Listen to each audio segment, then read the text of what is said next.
Okay, so let's dive right into this world. Yeah. Magic, prophecy, really intense characters, Mm-hmm. the Dragon Reborn, Right. third book in the series. Yeah. We've got excerpts, and wow, things are really heating up. Yeah, no kidding. The Dragon Reborn is really interesting because it yanks us from like the wilds of the Mountains of Mist Right. and throws us right into the city of Terre, which Yeah. is like a political pressure cooker. Yeah. I mean, every stone in that city just oozes with history. It's like stepping into a pressure cooker, exactly. And I think even if you haven't, been following along in the series, Mm-hmm. Jordan's really good about just dropping you in the middle of things. Yeah. And one thing I find fascinating, uh, especially looking at these excerpts, is this idea that you have these like very ordinary people, the blacksmith, the sheep herder, Right. but they're caught in this like destiny. It's like this train wreck about to happen, and you can't look away. Yeah, it's a great way to put it. And I think that's like perfectly illustrated with Randall Thor, who goes from being a sheepherder in a tiny village to being the Dragon Reborn. Right. It's like, talk about pressure. This is a guy who's now got the fate of the world on his shoulders. I mean, talk about an identity crisis, right? Absolutely. And he's being hunted by shadowy creatures going to the Stone of Terror, which is like this nexus of power. Exactly. And, one of the things that stood out to me was this concept of tavern. Right. These individuals who are kind of shaping destiny without even knowing it. Yeah. Can you talk a little more about what that means in this world? Well, it's like, imagine the pattern is this spider web, right? Yeah. And tavern are these points on the web that are denser than all the others. So when something's denser, it pulls the threads tighter, and that creates these ripples that impact everything around it. Okay. And because Rand is the Dragon Reborn, he's like the strongest tavern in centuries. Wow. So he's pulling the threads really tight, and you can imagine the chaos that ensues. And all of this is pulling him toward the Stone of Terror. Mm-hmm. But this isn't just some fortress. I mean, it's full of these objects that are tied into the one power, right? Exactly. The one power, this vast energy field that some people can access, men and women. Right. That's how the Aes Sedai, the women who can channel it, that's Yeah. how they do their thing. But the Stone of Terror, it's chock full of these objects to Ellen Grell that can either amplify the one power or disrupt it. And these are very, very dangerous, especially in the wrong hands. Oh, yeah. And one of the main ones that they mention is Kalendor, Right. the legendary sword that only the Dragon Reborn can wield. Yeah. It's like it's calling out to him. Yeah, it is. And it plays on the fact that the fall of the Stone of Tyr is one of the prophesies about the Dragon Reborn's return. Oh. So you have the High Lords thinking that they're saving the world by holding on to Kalendor. Right. But what they don't realize is that by holding on to it, they're basically asking for Rand to show up. It's a self-fulfilling prophecy.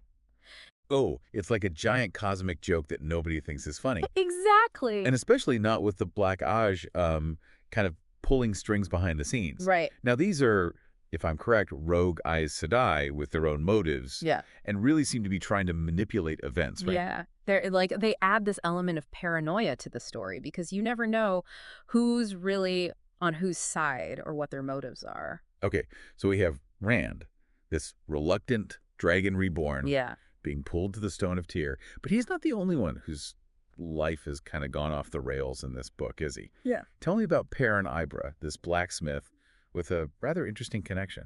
Well, Perrin starts out as a simple blacksmith, a man of the forge. Mm-hmm. But then he discovers this incredible connection with wolves. And it's not just that he can talk to them. Right. He can sense their emotions. He can see through their eyes. Wow. It's called the wolf dream.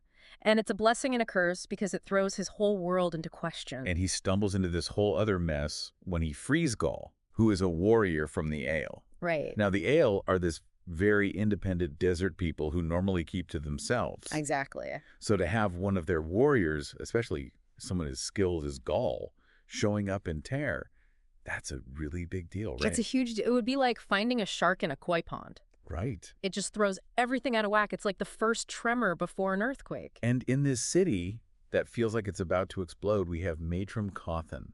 Oh, yeah. And he's dealing with more than just what's going on externally, right? Right. He's battling this illness. Yeah. He's having these really strange dreams. Mm-hmm.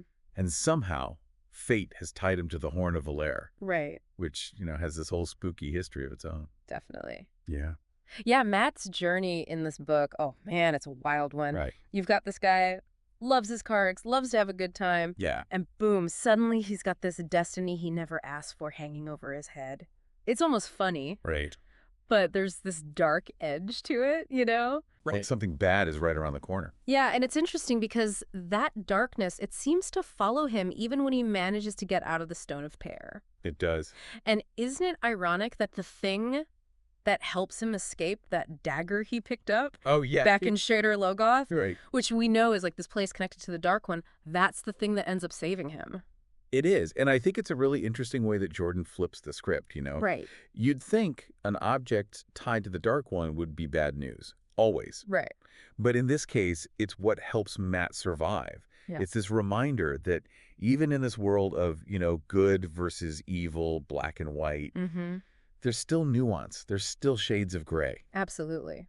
And you start to realize that the dagger's connection to the Dark One is really just the beginning when you see that encounter between Matt and the Amerlin seat. Oh, yeah. When she's basically telling him about the Horn of Valere. Right, right. That scene gave me chills. Oh, for sure. I mean, that's when everything changes for Matt. He's not just a guy with a weird dagger anymore. He's bound to the horn. He's the only one who can sound it and summon those heroes. Wow. It's a huge responsibility, and he didn't sign up for any of it. Talk about being thrown into the deep end. It makes you wonder, is it really fate guiding all of this, or is this like the Dark One's plan all along? Oh, that's a good question. And knowing Matt, he'd probably just shrug it off and head to the nearest tavern. Right. Well, speaking of, his whole journey to Camelin, the capital of Andor. Right. It's just classic Matt. It's like a combination of luck, charm, and this knack for finding trouble. Oh, yeah, he's got a talent for that. He does. Yay. But it's in Camelin that we get this really fascinating look at Queen Morghese. Yes. Because she's not just a ruler. Right. She's a mom trying to figure out this relationship with Elaine. Yes. Who also happens to be training to be Aes Sedai. Exactly. And it's this reminder that even in this world with magic and these prophecies, family stuff is still complicated. Oh, absolutely. And there's this underlying darkness in Camelin, too, in the form of Gabriel. Oh, yeah, Gabriel. This new advisor that the queen had. Right, right. And something about him just feels off. You know, that feeling you're picking up on? Yeah. Jordan does that on purpose. He's so good at those little hints, those little details that foreshadow what's coming. Right. He just drops these little nuggets about Gabriel that make you go, something's not right here. Yeah, like something's going to boil over. Exactly. It's just a matter of time. Yeah. So you've got Matt dodging danger and making questionable choices in Camelin. Right. And then there's Perrin. He's back home, back in the forge, trying to get back to some kind of normal. Right. You'd think he'd be happy about that after everything. Exactly. But Perrin can't escape his destiny. He's Taverin, which means he's going to attract chaos no matter where he goes. Like a moth to a flame. Exactly. And speaking of attraction, there's Zarine. Right. Yeah. The mysterious woman who saw him free Gaul. Yes. She's watching his every move, pretending to be Faile. And their dynamic is interesting because she's clearly drawn to him. She is. She senses that he's important even if he doesn't see it yet. Yeah. And Perrin, he's trying to downplay his abilities, but he can't shake this feeling that things have changed for good. Yeah, that's a classic theme in fantasy, right? The reluctant hero who gets thrust into this destiny. Right. But I think what's different about Perrin is his connection to the wolves. Right. It's this raw, primal thing that sets him apart from, Rand and Matt. Oh, absolutely. And while all of this is happening, we can't forget about Egwene, Nynaeve, and Elaine, who are still stuck in the Stone of Tear. Right. Imprisoned by the Black Ija. It's a tough spot for them. I mean, they were free before. Right. And now they're trapped. Right. Cut off from the One Power. Surrounded by enemies. And yet, this is where we really see them shine. Because they don't just give up. They don't. They're using their intelligence, their creativity, to try and outmaneuver their captors. Exactly. That's what makes them so compelling. Mm-hmm. They're not just powerful channelers, they're resourceful. Right. They adapt. They fight back. They do. And their ingenuity actually leads them to this hidden stash of Terangrial. Oh, yeah. Which, again, just makes you wonder about these High Lords. Oh. That's like they were obsessed with controlling the One Power. Right. Almost like they were hoarding it. But why? What were they so afraid of? That's the big question, isn't it? Was it just the Dragon Reborn? Right. Or was there something else they knew? And all of this just speaks to this idea that in this world Jordan created, power is both this thing that people desire, but is also something that they're afraid of. Yeah. And that even with the best of intentions, things can go horribly wrong. Absolutely. And I think that's really clear in that showdown between Rand and Belal in the Heart of the Stone. Oh, yeah. Because that's not just some magical duel, right? No. It's this battle of wills. Yes. It's a fight for Rand's very being. Exactly. It's like everything he's been wrestling with. Right. His destiny, his fear, this legacy of the Dragon Reborn, it all comes to a head. And when he finally grabs Kalendor, Oh, man. you can just feel the power. It's like this unleashing of pure energy. Yeah. You know, he's been fighting and fighting and fighting, and then finally he just lets go. Yeah. And it's a turning point for everyone, right? You've got the High Lords who are suddenly realizing, oh, this is what we were messing with. Right. And Moiraine, who's been guiding Rand, she gets hurt. Right. Her connection to the One Power, it's severed. So it just shows that no one is untouchable in this world. And it's in the middle of all this that Mat, you know, always the opportunist, he decides now is the perfect time to get Egwene, Nynaeve, and Elaine out of their prison. Of course he does. It's risky. Right. But then again, Matt's kind of known for risky moves. Exactly. It's like Mat's middle name is Risk.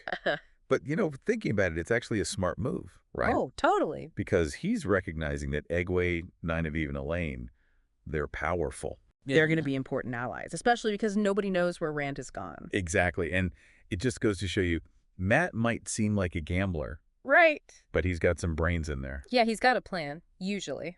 But yeah, while Matt's busy orchestrating this great escape, Rand's journey takes, well, it gets kind of weird. It does. Because he ends up in this strange, warped reality. It's like a reflection of the world, but it's wrong. It's like a fever dream. Yeah, exactly. And that's the Dark One's influence, right? Yeah, that's where things get twisted, where the rules don't apply anymore. And I think it's really significant that that's where Rand ends up. Okay. Because it shows that this fight isn't just about, you know, armies and battles. It's personal. Yeah. It's about Rand facing the darkness inside himself. And face it, he does. I mean, he's still going after Ba'alzamon. Yeah. He hasn't given up on that. But it's interesting. It's like he's not just relying on brute strength anymore, on Kalendor. Right. He's using his mind, too. He's adapting. It's like he's learning to sail a ship in the middle of a storm. Yeah. He's using everything he's got to survive. And it shows how much he's grown. Right, absolutely. He's not just reacting anymore. He's starting to understand what it really means to be the Dragon Reborn. And he's able to use that to, you know, he makes it back to the Heart of the Stone. He traps Ba'alzamon in that warped reality. But it takes a lot out of him. Oh, yeah. He's exhausted. You can see it. It really drives home this idea that there are always consequences, even with victory. You know, he won this round, but it's changed him. He's seen how powerful the Dark One is. Absolutely. And it makes you wonder how he'll deal with that going forward. Right. So now we're left with Tyr, which is a mess. Poor chaos. The High Lords are gone. Yeah. The stone itself is silent. Yeah. And we can see how everything that's happened is affecting everybody else, right? Right. And Moiraine, you know, she's already making plans to find Rand, to help him. Of course. Perrin's still trying to figure out what it means to be Ta'veren, that he can't hide from this destiny. Right. And Mat, well, Mat's ready for the next adventure, but you can tell something's different. Yeah, like a shadow's fallen over him. And then you have Egwene, Nynaeve, and Elaine. Yeah.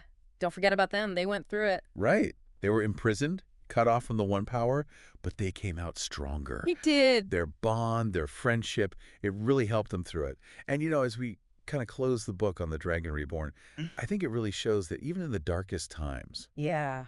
having those people that you can rely on, it makes all the difference. It does. It really does. And that's what I love about The Dragon Reborn. It's about facing your destiny head on. It's about finding that inner strength and realizing that you're not alone in the fight.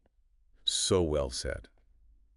And listeners, that's all the time we have for today's deep dive. We hope you'll join us again soon as we delve into another captivating world of stories and ideas. Until then, keep exploring.